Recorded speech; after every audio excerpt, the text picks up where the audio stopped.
नमस्कार दोस्तों, मैं शोभित मिश्रा स्वागत करता हूं आप सभी का अपने YouTube चैनल यूनिक सॉल्यूशन में। आज अर्थव्यवस्था के अंतर्गत हम लोग बैंकिंग क्षेत्र में प्रयुक्त होने वाली कुछ मौद्रिक नीति के अंतर्गत शब्दावलियों को समझते हैं और आप इस बात से परिचित हैं कि मौद्रिक नीति भारतीय रिजर्व बैंक के द्वारा बनाई जाती है और इसका प्रमुख कार्य यह है कि देश में वित्तीय स्थिरता किस प्रकार लानी है और उत्पादक वर्ग को किस प्रकार ऋण मुहैया उपलब्ध कराना है तथा किस उत्पादक वर्ग को प्राथमिकता देनी है। यह मौद्रिक नीति के प्रमुख उद्देश्यों में से उद्देश्य हैं। अब वीडियो में आगे बढ़ने से पहले अगर आप वीडियो को लाइक, शेयर और सब्सक्राइब ना किए हों तो यह कार्य पहले कर लीजिए और इसी प्रकार के वीडियो को आगे पाने के लिए, चैनल से जुड़े रहने के लिए चैनल को सब्सक्राइब अवश्य करिएगा। साथ में बेल आइकॉन का बटन भी दबाइए जिससे आपको वीडियो की हर नोटिफिकेशन मिल सके। तो चलिए चर्चा करते हैं कि आरबीआई मौद्रिक नीति को बनाते समय किन किन रेट्स, बैंकिंग रेट्स को डिफाइन करती है और वो बैंकिंग रेट्स क्या होते हैं तथा किस प्रकार यह देश में वित्तीय स्थिरता को नियंत्रित करते हैं। चलिए प्रारंभ करते हैं। तो बैंकिंग टर्म्स में आप पहला टर्म्स अक्सर सुनते होंगे CRR, जिसका पूर्ण रूप है कैश रिजर्व रेशियो, नगद आरक्षित अनुपात। अब यह नगद आरक्षित अनुपात क्या होता है? SCB मतलब कि शेड्यूल्ड कमर्शियल बैंक, अनुसूचित वाणिज्यिक बैंक को अपनी कुल जमाओं NDTL। अब एक शब्द यहां पर लिखा हुआ है NDTL, इसका पूर्ण रूप यह होता है net demand and time liability. इसका मतलब यह है कि किसी भी बैंक में उसकी कुल जमाओं में उसके ग्राहकों के द्वारा जमा की गई सेविंग जमाएं, बचत जमाएं, साथ में करंट जमाएं और फिक्स्ड जमाएं, जैसे फिक्स्ड डिपॉजिट जिसे FD बोलते हैं, RD रिकरिंग डिपॉजिट बोलते हैं। तो यह सभी कुल जमाएं मिला करके किसी भी बैंक की कुल NDTL होती है जिसे net demand and time liability कहते हैं और यह उस बैंक की कुल जमा होगी। तो SCB शेड्यूल्ड कमर्शियल बैंक किसी भी अनुसूचित वाणिज्यिक बैंक की कुल जमाओं का एक विशेष हिस्सा प्रतिशत के रूप में आरबीआई के पास जमा रखना अनिवार्य होता है। आप मान लीजिए कि किसी भी बैंक की कुल पूंजी 100 करोड़ रुपए है, NDTL उसकी कुल जमा 100 करोड़ रुपए है।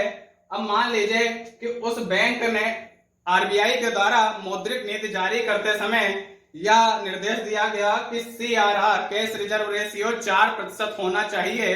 तो इसका मतलब उस 100 करोड़ में से 4 करोड़ रुपए उस बैंक को रिजर्व बैंक के पास सुरक्षित रखना पड़ेगा और इसे ही कैश रिजर्व रेशियो बोला जाता है।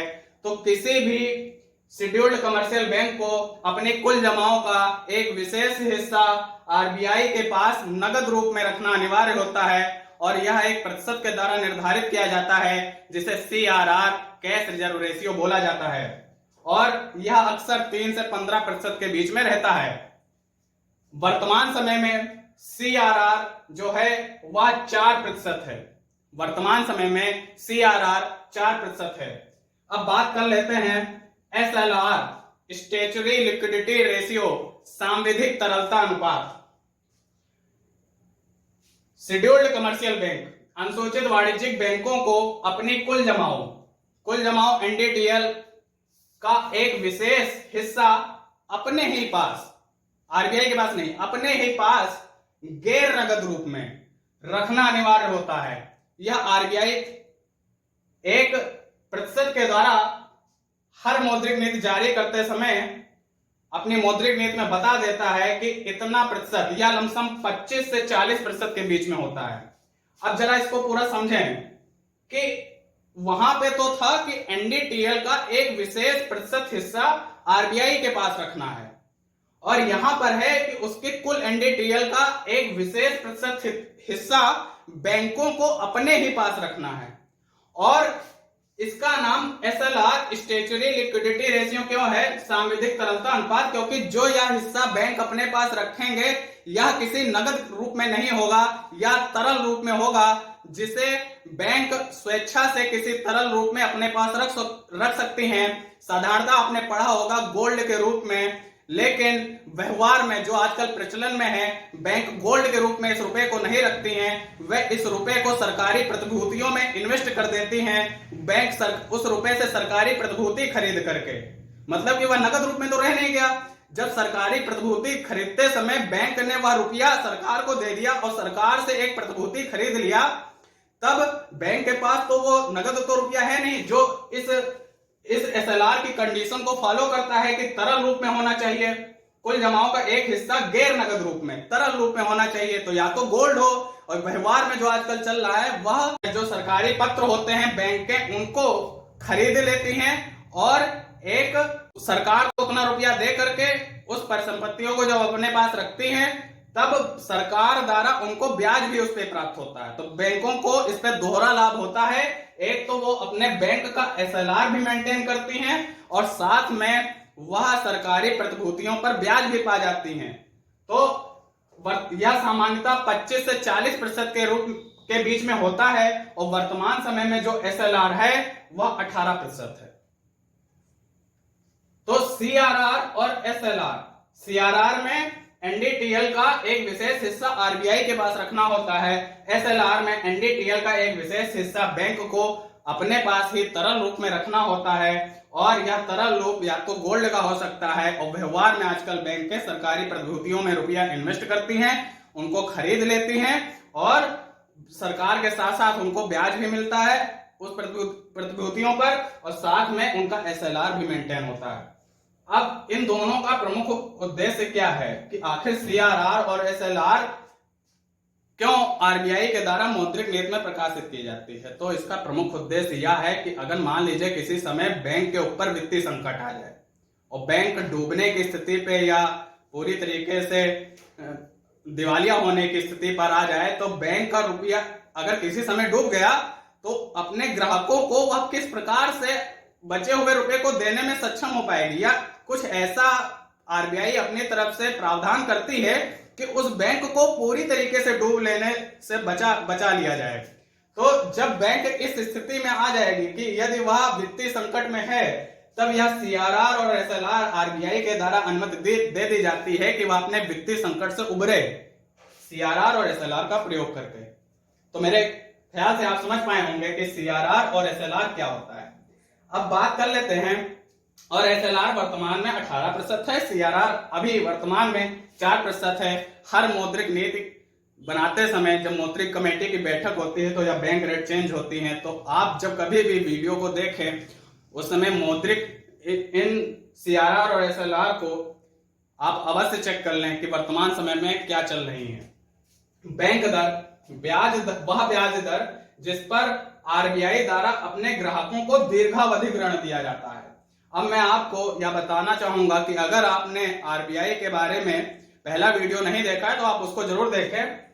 वहां पर मैंने RBI के ग्राहकों की भी चर्चा की है। सामान्य बैंक के ग्राहक हम और आप होते हैं, लेकिन RBI के ग्राहक आम जनता ना होकर के सरकार, केंद्र सरकार, राज्य सरकार, बड़े वित्तीय संस्थान आदि ये सभी होते हैं। तो RBI द्वारा अपने ग्राहकों को, वित्तीय संस्थानों के साथ साथ RBI के ग्राहकों में बैंकें भी आती हैं, तो RBI द्वारा अपने ग्राहकों को, मतलब कि केंद्र सरकारें, राज्य सरकारें, वित्तीय संस्थानें, बैंकें, इनको अगर दीर्घावधि ऋण दिया जाता है, मतलब कि दीर्घकालीन ऋण दिया जाता है, तब RBI उन पर जो रेट चार्ज करती है, जिस रेट पे ब्याज लेती है, वह रेट ही बैंक रेट बोला जाता है।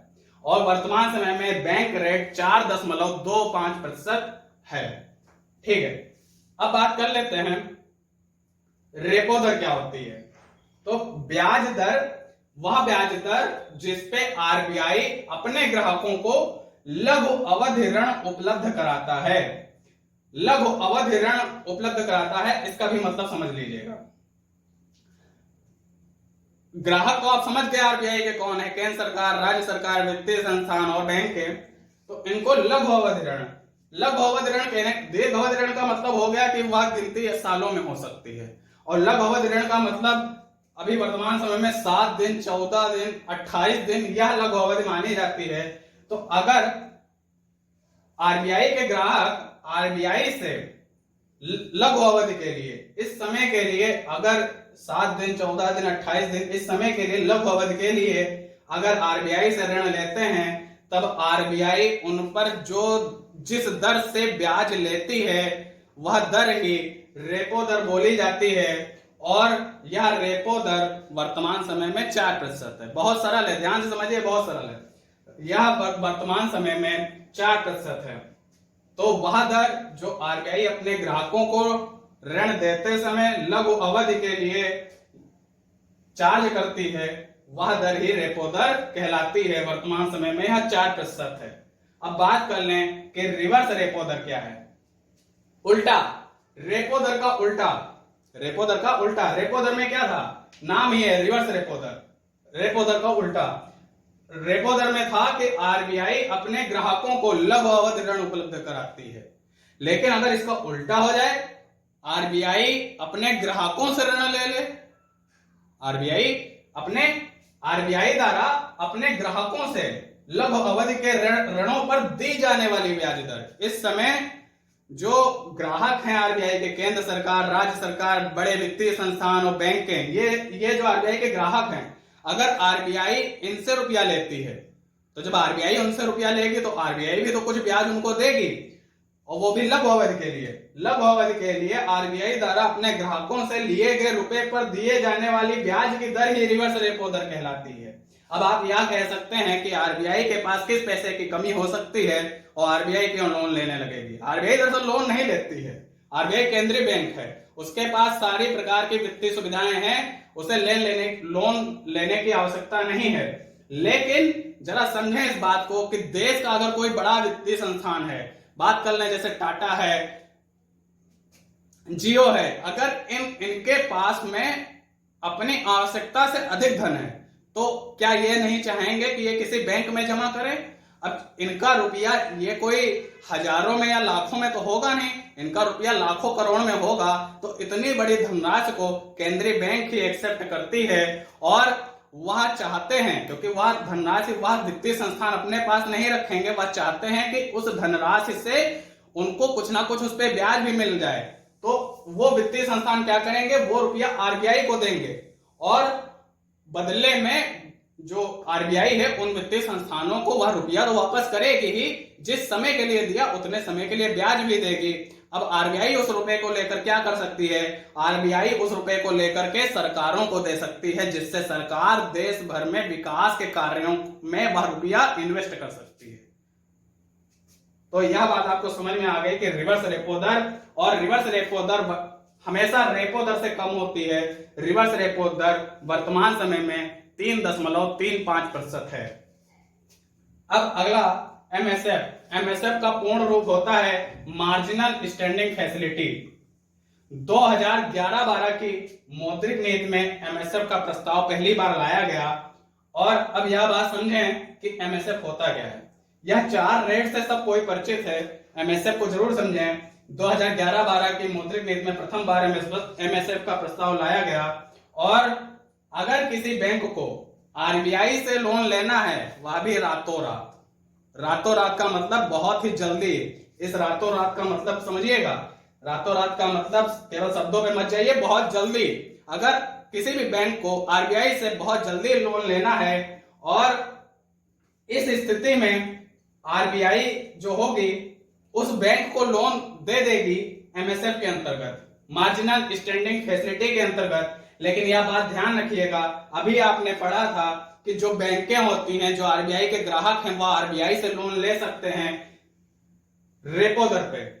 तो यह होती रेपो दर ही है, लेकिन यह रेपो दर से कुछ ज्यादा होती है, होती रेपो दर ही है लेकिन रेपो दर से कुछ ज्यादा होती है, क्योंकि इसमें आरबीआई अपनी सेवा तुरंत दे रहा है, रातों रात दे रहा है। तो एमएसएफ के अंतर्गत दिए गए लोन पर आरबीआई रेपो दर से कुछ ज्यादा दर पे ब्याज वसूलता है। तो मेरे ख्याल से आप समझ गए होंगे कि एमएसएफ मार्जिनल स्टैंडिंग फैसिलिटी में आरबीआई बैंकों को रातों रात लोन उपलब्ध करा सकते हैं। 2011-12 की मौद्रिक नीति में प्रथम बार एमएसएफ का उल्लेख किया गया और वर्तमान समय में जो एमएसएफ मार्जिनल स्टैंडिंग फैसिलिटी की जो दर है वह 4.25% है। आप देख पा रहे होंगे कि जो एमएसएफ है वह रेपो दर से ज्यादा है। ठीक है, अंत में समझते हैं बेस दर क्या होती है। बेस दर, इसके नाम में आप समझ पाएंगे आधारी दर। अब इसके नाम से आप समझ सकते हैं, पहले क्या होता था कि शेड्यूल्ड कमर्शियल बैंक, अनुसूचित वाणिज्यिक बैंक क्या करती थी कि जो उनके कस्टमर होते हैं, आम पब्लिक है जो उनके पास आकर के उनसे लोन ले रही है, उसमें वह अपने ग्राहकों पर नजर बनाए रखते थे कि कौन से ग्राहक उनको लोन समय पर वापस कर देते हैं और कौन से ग्राहक समय पर लोन वापस नहीं करते हैं या डिफॉल्टर हो जाते हैं। तो आरबीआई, तो ऐसे बैंकों ने क्या करना प्रारंभ कर दिया कि जो ग्राहक उनके लोन समय पर वापस कर देते थे विद इंटरेस्ट, उन ग्राहकों को वो बैंकें अपना प्रिय ग्राहक मानने लगी और डियर कस्टमर, ऐसे ग्राहकों को वह लोन अब आसानी से उपलब्ध कराने लगी तथा अन्य ग्राहकों के सापेक्ष कम दरों पर लोन उपलब्ध कराने लगी, क्योंकि बैंकें समझने लगी कि ऐसा व्यक्ति हमें लोन वापस करेगा हमारे दिए गए ब्याज दर पर। लेकिन आरबीआई ने जब देखा कि यह ग्राहकों के साथ, बैंकों के ग्राहकों के साथ जो लोन देने की प्रक्रिया है उसमें पारदर्शिता नहीं है, तो लोन देने की प्रक्रिया में पारदर्शिता लाने के लिए, ट्रांसपेरेंसी लाने के लिए आरबीआई ने बेस रेट इंट्रोड्यूस किया। और आरबीआई ने यह कहा कि बैंकें बेस रेट के नीचे किसी भी ग्राहक को लोन नहीं दे सकती हैं। मतलब कि मान लीजिए किसी हमारी बैंक ने, शेड्यूल्ड कमर्शियल बैंक ने 8% बेस रेट निश्चित कर दिया। अब कोई भी बैंक जो अपने कस्टमर को लोन देगी, जिस बैंक, अब आपको एक रोचक तथ्य यह भी बता दें कि जो यह बेस रेट है यह आरबीआई निश्चित नहीं करती और ना ही मौद्रिक नीति में बनाया जाता है। यह बेस दर हर बैंकें अपना अलग अलग अपनी ऑपरेशनल कॉस्ट के द्वारा निर्धारित करती हैं, लेकिन आरबीआई के द्वारा कंडीशन दी जाती है कि वह अपनी बेस रेट के नीचे किसी को भी लोन ना दें। तो जो शेड्यूल्ड कमर्शियल बैंक हैं इस दर से नीचे अपने ग्राहकों को ऋण नहीं देंगे, यही बेस रेट होता है और यह साधारणतः 8.15 से 9.4% के बीच होता है। तो बेस रेट जिसके नीचे कोई भी बैंक अपने ग्राहकों को ऋण उपलब्ध नहीं कराएगा, और यह जो रेट होता है सभी बैंकें अपनी ऑपरेशनल कॉस्ट के अनुसार निर्धारित करती हैं, इसमें आरबीआई का कोई हस्तक्षेप नहीं होता है। तो उम्मीद है आपको मौद्रिक नीति में प्रयुक्त इन बनाते समय किन साधनों का प्रयोग किया जाता है यह समझ पाए होंगे, और 1 से 2 बार देख लेने पर यह बहुत सरल है, आपको पूरी तरीके से समझ में आ जाएगा। इसको ध्यान से समझ लीजिए, क्योंकि मौद्रिक नीति को समझने के लिए, मौद्रिक नीति किस प्रकार देश में वित्तीय स्थिरता लाती है, मुद्रास्फीति बढ़ती है, मुद्रा अपस्फीति बढ़ती है, तो किस प्रकार कम करना, उनको कंट्रोल में रखना, यही वित्तीय स्थिरता है।